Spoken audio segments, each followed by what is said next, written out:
Platinum and Light came about through a conversation with the Minster and a discussion about this being a platinum year.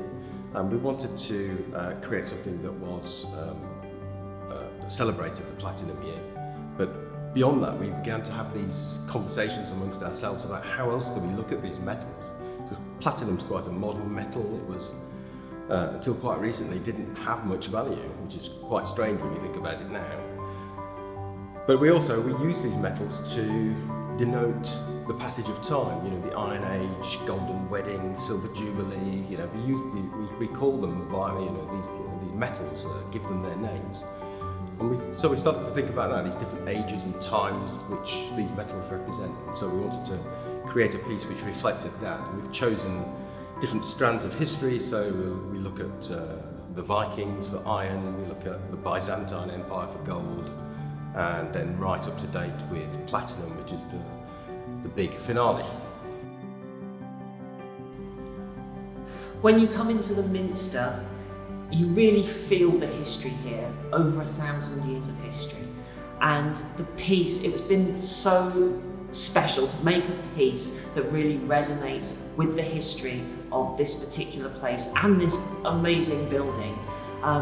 And to be invited back to do something again, that's just been, it's kind of beyond your wildest dreams really, to be able to come into a building of such importance, such national and regional importance as well, to create a work that really speaks to the building and its history, and hopefully also speaks to the people who are going to come to see it.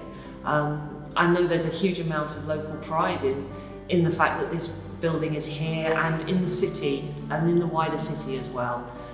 We're always very aware of that, and it means something to us, I think, personally as well, to come back and to work in York again. So being back at the Minster is fantastic. We find York and the Minster especially an infinite source of inspiration for the kind of work that we do. I mean, the history here, the passion of the people that live here, the things that this building's seen they just spark everything that brings out the best in what we do, I think. What we wanted to do this time, which was new, was bring the modern day York to past York and bring those things together, and we wanted to represent that through the music and through the visuals.